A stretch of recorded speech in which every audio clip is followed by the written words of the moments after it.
আসসালামু আলাইকুম রহমতুল্লাহ। ইএফটি তথ্য অনলাইনে পূরণের পর হার্ড কপি যে জমা দিতে হবে উপজেলা অফিসে, সেখানে কোন কোন কাগজগুলোকে আপনাকে হার্ড কপি হিসেবে একত্রিত করে জমা দিতে হবে, আজকে সেটা নিয়ে থাকছে আজকের ভিডিওতে।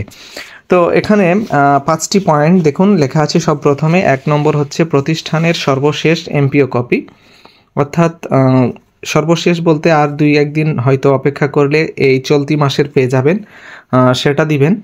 তারপরে 2 নম্বরে বলা হচ্ছে অনলাইন থেকে ডাউনলোডকৃত প্রতিষ্ঠানের রিপোর্ট, অর্থাৎ সকল শিক্ষক শিক্ষিকা কিংবা কর্মচারী সবার যখন হয়ে যাবে সেই পুরো ফাইলটা ডান দিকে প্রত্যেকের স্বাক্ষর সম্বলিত, এই যেখানে উল্লেখ করা আছে যে কর্মরত সকল শিক্ষক কর্মচারীর স্বাক্ষর কিন্তু সেখানে থাকতে হবে।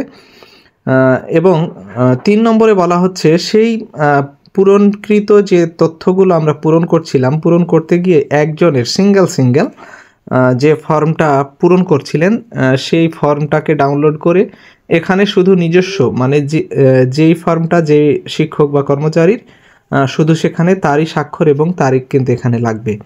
4 নম্বরে বলা হচ্ছে শিক্ষক কর্মচারীর জাতীয় পরিচয়পত্র অর্থাৎ এনআইডি এর ফটোকপি।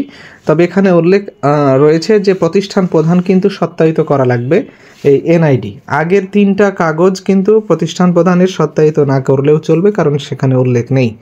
সবশেষে বলা হচ্ছে প্রত্যেক শিক্ষক কর্মচারীর ব্যাংক চেকের কভার পাতার ফটোকপি, এইটাও কিন্তু প্রতিষ্ঠান প্রধান কর্তৃক সত্যায়িত করতে হবে। যদি কোনো শিক্ষক কর্মচারীর ব্যাংকের যে চেকের কভার পাতায় যদি কোনো ভুল ত্রুটি থেকে থাকে, সেক্ষেত্রে কি করবেন, আপনারা একটা ব্যাংক থেকে স্টেটমেন্ট নিয়ে নেবেন।